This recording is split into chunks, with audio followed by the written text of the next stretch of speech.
За одоо хэдүүл яг нас насаараа хөгжлийн үнэлгээ хэрхэн хийх тухайга ярилцъя. За 9 сартай хүүхдийн үнэлгээний асуулт байгаа. Эхлээд эцэг эхээс нь асуугаад дараа нь хүүхдээр хийлгэж ажиглана. За хамгийн түрүүнд энэ хөдөлгөөний хөгжлийн айд илэрхийлсэн хүүхэд мөлхөх үү гэсэн асуулт байна. Боломжтой бол хүүхдийг мөлхүүлж харна. За тэгээ мөлхөж эхэлсэн хүүхдийн насыг тэмдэглэнэ. За дараа нь нөгөө биеийн одоо жижиг булчингийн хөгжлийг үнэлэх асуулт байна. Жижиг биет зүйлийг хуруугаараа чимхэн авч чадж гэнэ үү?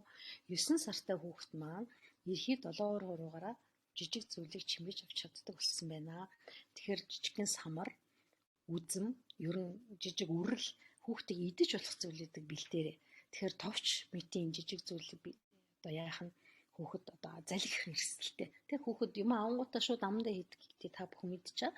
Тийм болохоор хүүхдийнхээ аюулгүй байдлыг хамгаалах талаасаа бодоорой. Аль болохоор идэж болох зүйлүүдийг одоо чимгүүлж үзээрэй. За ээжээс асуух асуулт байна. Хүүхэд гэрийн хоолноосоо идэж чадж байгаа юу? 9 сартай хүүхэд маань нэмэгдэл хоолнд орсон. Өдөрт 2-3 удаа хоол иддэг болсон байх ёстой.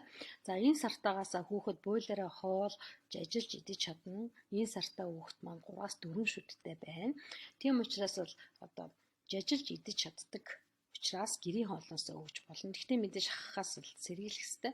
Аль болох эрт бойлоор нь жажлуулж идэж сурган төдий чинь эрүүний хөгжил сайжрна улмаар одоо амны хөндийн одоо булчингийн хөгжил сайжирч хэл яриа хөгжилд эргээр нөлөөлдөг. За энийг бол эхээс асуух асуулт байна. За дараа нь аяархан дуурахад тэр зүг эргэж чаддгүй. За хүүхдийн сонсголыг шалгаж байна. За хүүхдийн сонсгол муу байвал эсвэл хүүхд сонсголгүй байвал тэр хүүхдийн хэл ярианы хөгжил хоцордог байгаа. За тийм учраас хүүхдийг аяархан дуутахад тэр зүг рүү эргэж харж байгаа эсхийг шалгана. Толгоогоо эргүүлж хүүхэд харвал үүнийг эерэг хариултаа гэж үзэх нь.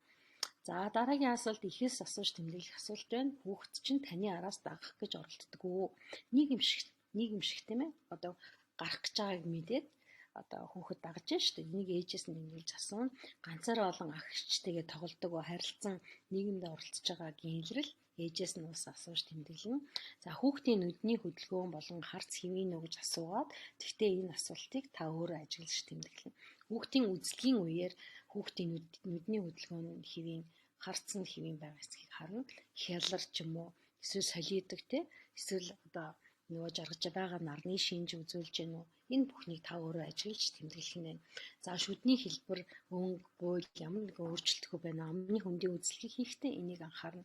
За шүдний хэлбэр, өнгө, буйл ямар үед хэвийн бус байх вэ гэдгийг манай дэлгэр цэцэг багш өнөөдрийн хичээлдээ та бүхэн маш тодорхой тайлбарлаж ирж байна. За тэгээ хамгийн сүүлийн асуултад бол хүүхдийг өсгөхөд ямар нэгэн асуудал бэрхшээл байна уу гэж ээжээс нь асууна.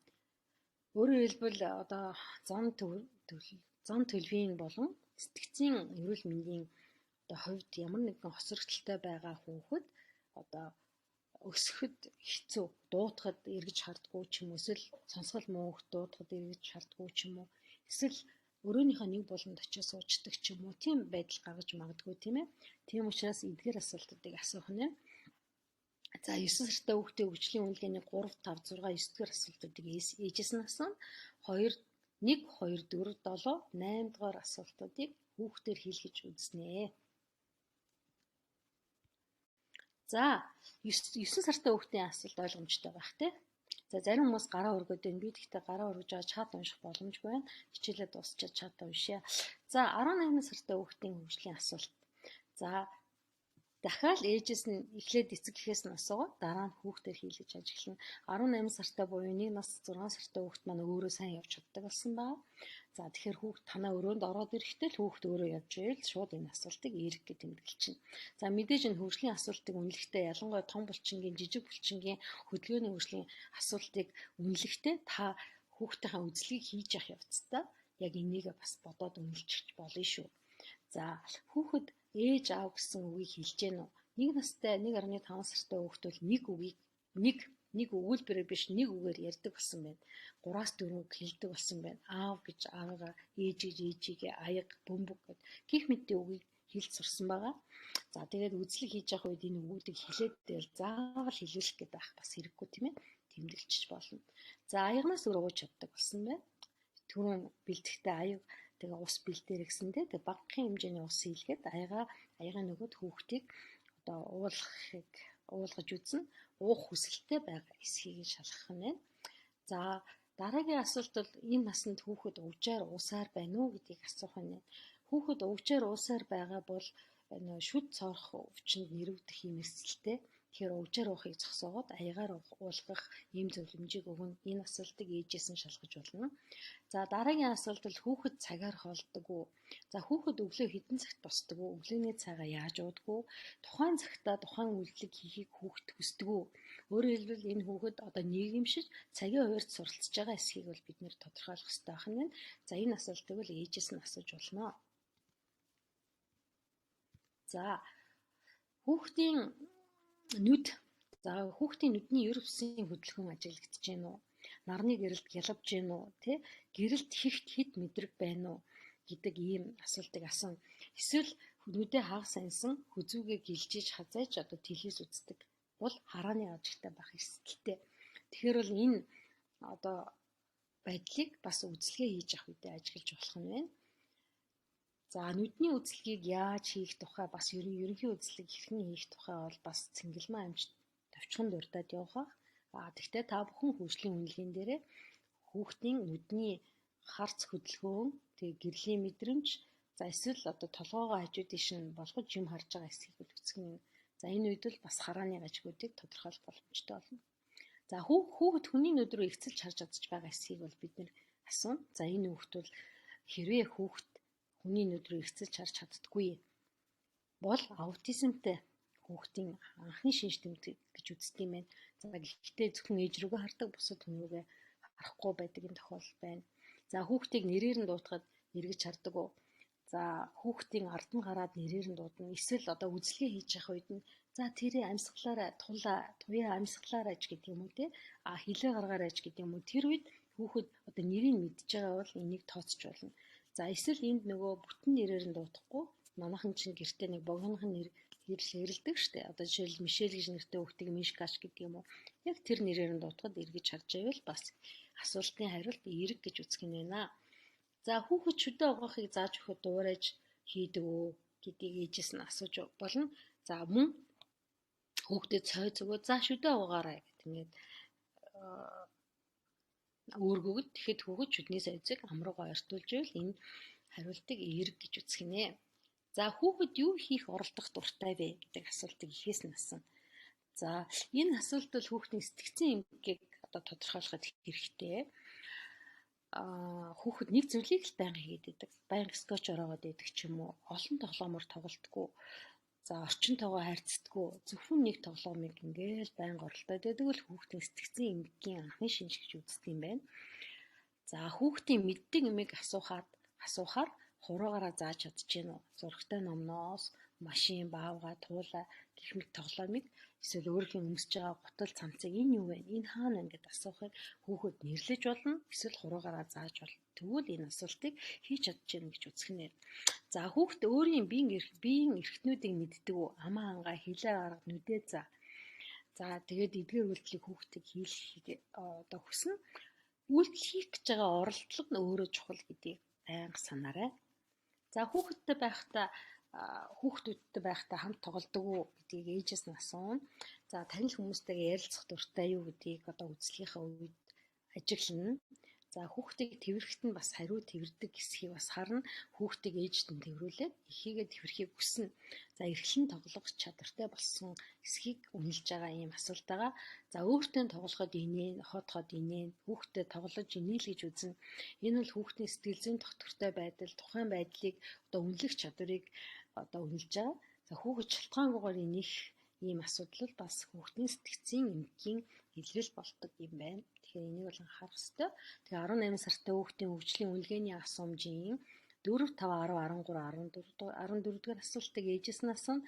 1-3, 6-9, 11, 12, 15, 16 дугаар асуултуудыг хүүхдээр хийлгэж үзнэ. За би PPT дээр бол асуумжуудаа дугаарлаг байгаа.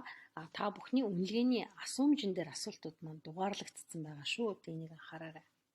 За 9-18 сартай хүүхдийн хөгжлийн асуумж бол ойлгомжтой байхаа. За одоо 36 сартай хүүхдийн хөгжлийн асуумжийг ярилцъя. За мөн адилхан зарчим барина. Эхээс асуун дараа нь хүүхдээр хийлгэн. За хүүхэд шатаар явахдаа хөтлөхгүй явж чадж байна уу? 36 сартай буюу 3 настай хүүхэд маань өөр ганцаараа явж чаддаг болсон байна.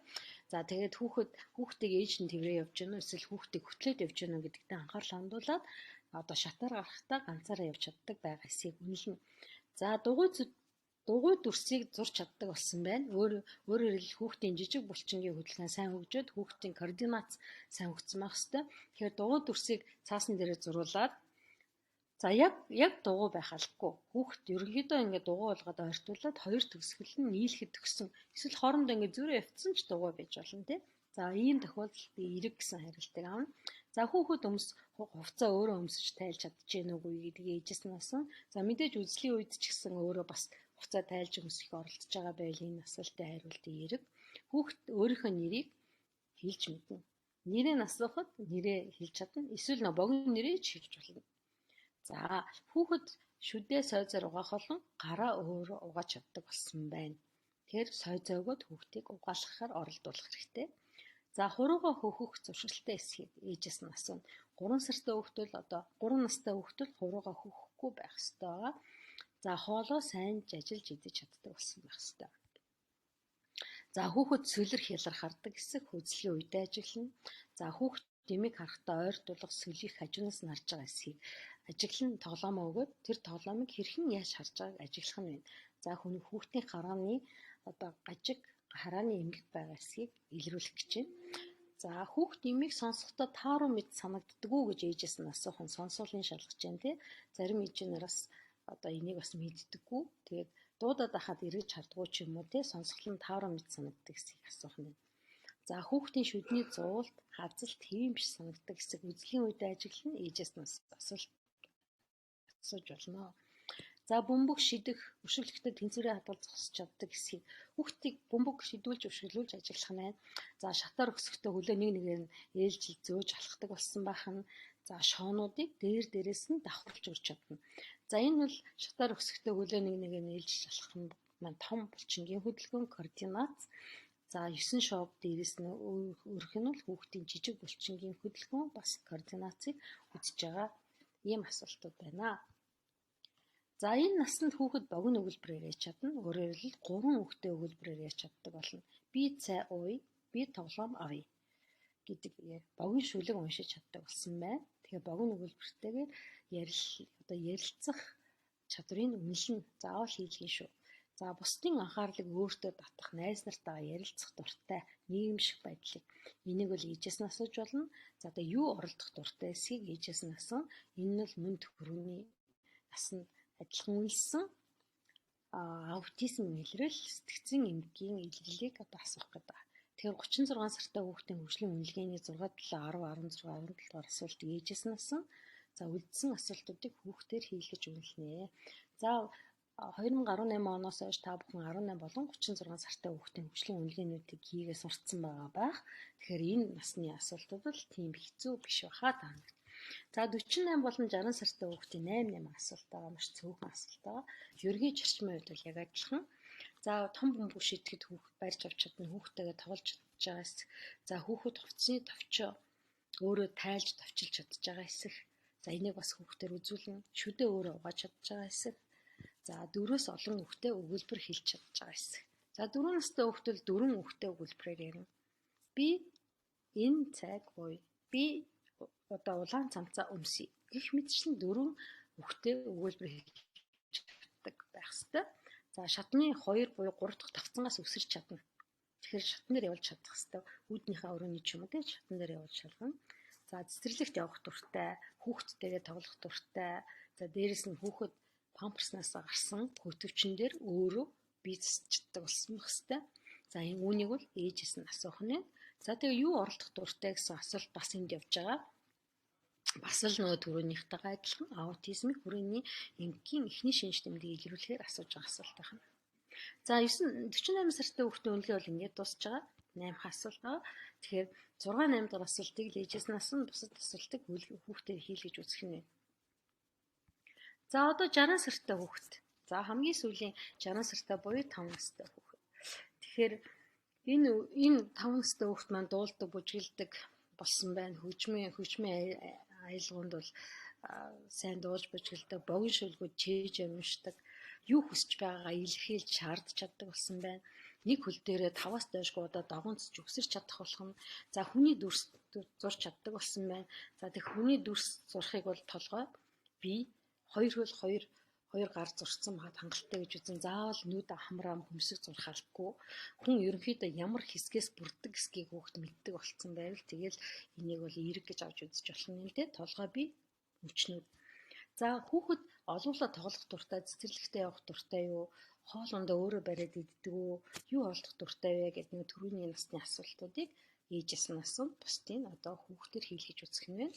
Тэгэхээр 78. За энэ 78 дор асуултыг ээжээс нь асуув. Бусдуудыг хүүхдэр хийлгэж болох нь байна. За тэгэхээр 9, 18, 36, 48, 60 сартай хүүхдийн үнэлгээний асуултуудыг ойлгосон байхаа гэж бодож байна. За ойлгоогүй үлдсэн бол одоо асуух асуулт байвал бэлдээд дараа нь хичээл дуусны дараа асуугаарай.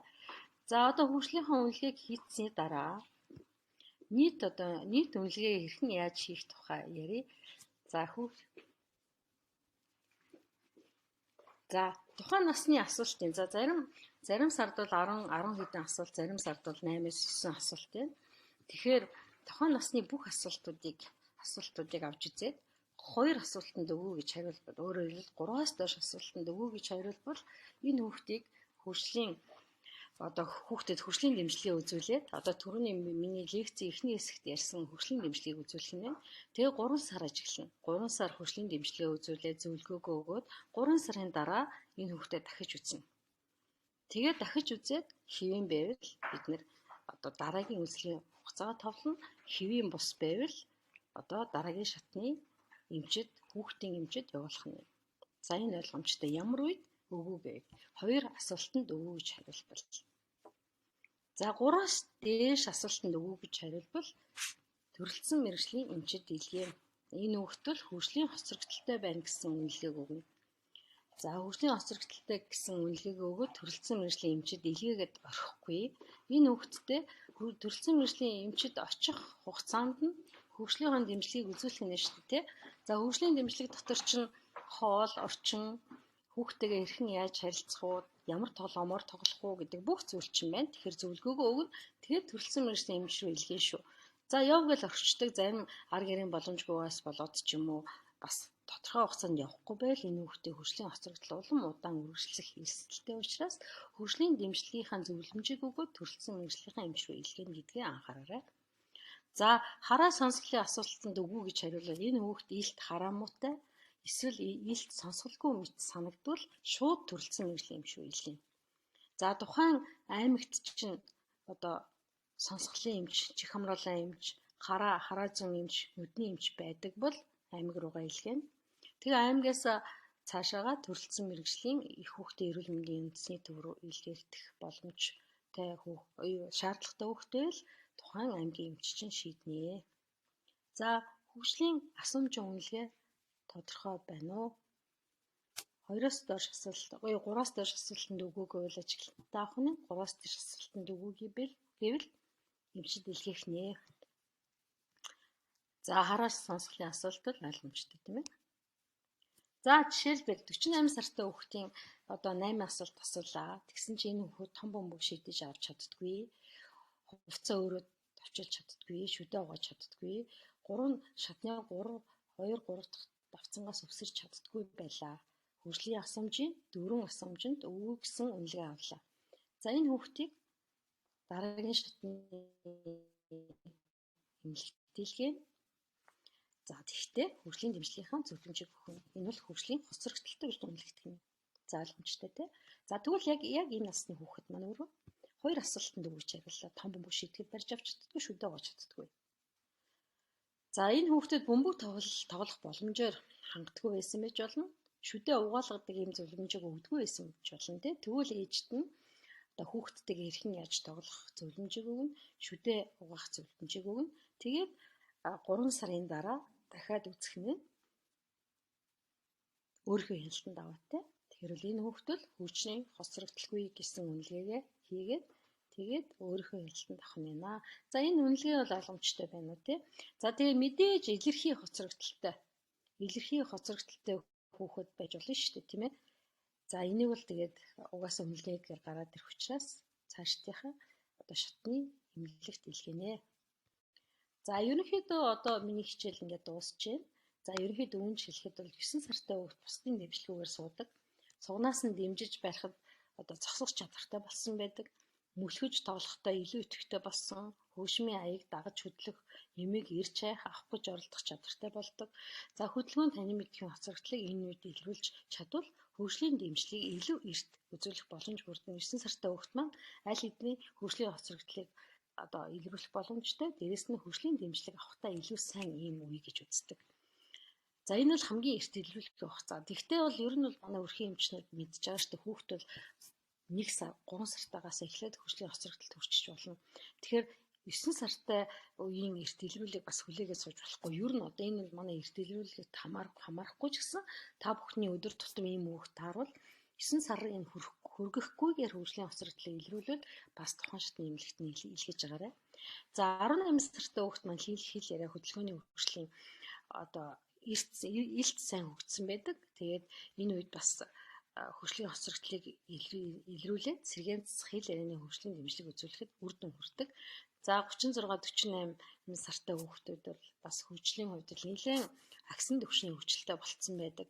За их хүүхдийн эрүүл мэндийн тэтэрдэх тухайн насны асуумжийг одоо ээж аав нь заавал харж үзэж яхахыг бол зөвлөвөд тэгээ хөгжлийн хоцрогдол илрүүл нэн даруй дараагийн шатлын эмнэлэгт хөгжлийн дэмжлэг авахар илрүүлэх ёстой.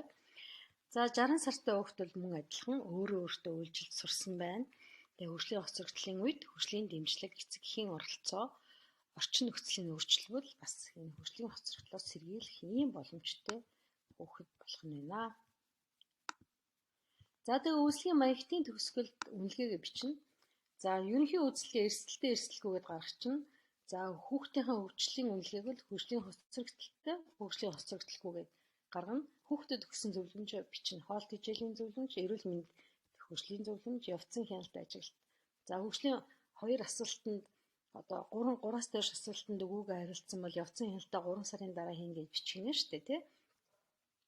За тэгээд илгээсэн эрүүл мэндийн байгууллага бичээд тэг эмчийнхаа нэрийг бичээд гарын үсгээрээ баталгаажуулнаа. За хөгжлийн хоцрогдлыг илрүүлэх одоо эрт илрүүлгийн ерөнхий мэдээллийг та бүхэнд өглөө. Анхаарлаа хандуулсанд баярлалаа. Асуух асуулт байвал би